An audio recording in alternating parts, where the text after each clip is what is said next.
Hello student, इस video के अंदर हम एक्सरसाइज 8.1 का क्वेश्चन नंबर 11 देखेंगे, ट्रू और फॉल्स। मैंने आपको बताया था हम लास्ट में सॉल्व करेंगे, राइट। तो मैं आपको टेक्स्ट बुक के अंदर भी इसको बता दूँ, आपको ये एक्सरसाइज कहाँ पर दिया हुआ है। तो ध्यान से देखो, ये जो 8.1 है आपका, उसमें नंबर 11, ओके, ये नंबर 11 है, ये आपको सॉल्व करना है, straight true and false. Okay, ध्यान से देखो, ट्रू और फॉल्स। पहला क्वेश्चन है, the value of 10a is always less than 1, कि 10 की वैल्यू हमेशा लेस देन 1 होती है। तो मैं आपको बताऊं 10 की वैल्यू कौन कौन सी है। देखो, 10 की वैल्यू है 1/√3, फिर 1 एंड √3। ओके, अब आपको √3 का वैल्यू पता होना चाहिए। √3 का वैल्यू कितना होता है? 1.73 ये होता है। तो देखो, ये तो 1 से बड़ा है। हमें क्या पूछा गया है क्वेश्चन, कि 10 का वैल्यू जो है वो ऑलवेज लेस देन 1। तो 10 की कोई भी वैल्यू हमेशा 1 से छोटी होगी। तो यहाँ पर आप देखो, √3 ये किसकी वैल्यू है? 1060 की वैल्यू है। ओके, 1060 की वैल्यू √3 है, और √3 का मतलब क्या होगा? 1.73। तो ये तो मोर देन 1 हुआ। ये क्या हुआ? मोर देन 1, यानी ये स्टेटमेंट गलत है। तो हमने यहाँ पे क्या लिख दिया? फॉल्स लिख दिया, कि 10 की वैल्यू जो होती है वो लेस देन 1 नहीं होती है, 1 से ज़्यादा भी होती है, राइट। ओके, तो ये हो गया false. Second, most IMP true and false है सेकेंड नंबर। ध्यान से देखो, sec A is equal to 12/5 दिया हुआ है आपको for some value of angle A. हमें पूछा है कि क्या सेक ए की कोई भी, मतलब एंगल ए के लिए कोई भी एक वैल्यू ऐसी हो सकती है। तो हमें ये कैसे चेक करना है, तो मैं आपको बताऊं। देखो, sec A is equal to क्या दिया हुआ है? 12/5। सेक का फॉर्मूला क्या है? Hypotenuse upon adjacent. सेक का फॉर्मूला क्या है? Hypotenuse upon adjacent. ओके, आपको फॉर्मूला अच्छे से याद होना चाहिए। तो हाइपोटेनियस कितना हो गया? 12 हो गया। हाइपोटेनियस कितना हो गया? 12। ओके, ध्यान से देखो, हाइपोटेनियस कितना हो गया? 12 हो गया, और एडजेसन कितना हो गया? 5।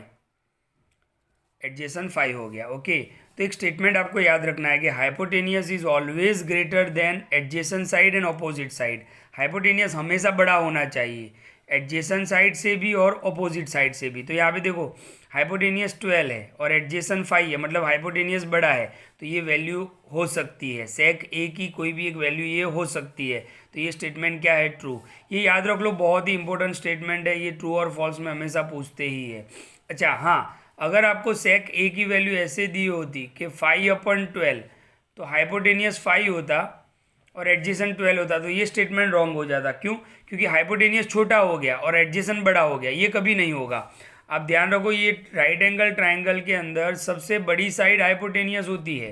ओके, ये हाइपोटेनियस क्या होता है? सबसे बड़ी साइड होती है। ओके, ये ऑपोजिट हो, ये एडजेसन हो, तो हाइपोटेनियस हमेशा बड़ी ही होगी। इसीलिए यहाँ पर ये स्टेटमेंट क्या है? ट्रू है, क्योंकि हाइपोटेनियस 12 है, एडजेसन 5 है। तो hypotenuse is always greater than adjacent and opposite side. Hypotenuse हमेशा बड़ा होना चाहिए।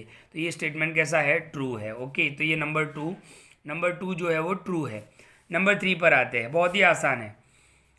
Cos A is the abbreviation used for cosecant of angle A. देखो, यहाँ पर कॉस ए है और यहाँ पर कॉसिकेंट है। तो कॉसिकेंट में आपको इसका कॉस ए का फुल फॉर्म बताऊं। देखो, कॉस का फुल फॉर्म क्या होता है? कोसाइन होता है। ओके, कॉस का फुल फॉर्म क्या होता है? कोसाइन होता है। और कॉसिकेंट तो किसका होता है? कॉसेक का होता है, राइट। मैंने आपको बताया था वेरी फर्स्ट वीडियो के अंदर कि हम यहाँ पर शॉर्ट नेम यूज़ करते हैं, लेकिन कॉस का फुल नेम क्या होगा? कोसाइन। कॉसेक का फुल नेम क्या होगा? कॉसिकेंट। तो ध्यान से देखो, यहाँ पे क्या लिखा हुआ है? Cos A is the abbreviation used for cosecant. तो कॉस ए थोड़ी कॉसिकेंट के लिए होता है, तो ये स्टेटमेंट फॉल्स है। तो इसका आंसर क्या लिखेंगे? Cos A is used for cosine. Cos का कोसाइन लिखेंगे। यहाँ पे तो क्या दिया हुआ है? कॉस का कॉसिकेंट दिया हुआ है, तो वो फॉल्स होगा। नंबर 4 में भी कुछ इसी तरीके से है।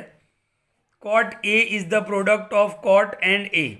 देखो, यहाँ पे क्वेश्चन क्या पूछा है? कॉट ए का मतलब ये होता है, यहाँ पर आपको क्वेश्चन ऐसे दिया हुआ है कि कॉट ए का मतलब क्या दिया हुआ है? Cot multiply. तो ये तो गलत है, ऐसा नहीं होता है, मल्टीप्लाई थोड़ी होता है। ये तो क्या होता है? एंगल होता है, और एंगल किसी के साथ मल्टीप्लाई नहीं होगा, तो ये फॉल्स है। तो भी मैंने स्टेटमेंट में आपको कुछ एक्स्ट्रा लिख के बताया है कि cot A is used for cotangent of angle A. देखो कॉट ए का फुल फॉर्म क्या होता है, cotangent, okay, cotangent. तो cot A is used for cotangent of angle A, okay.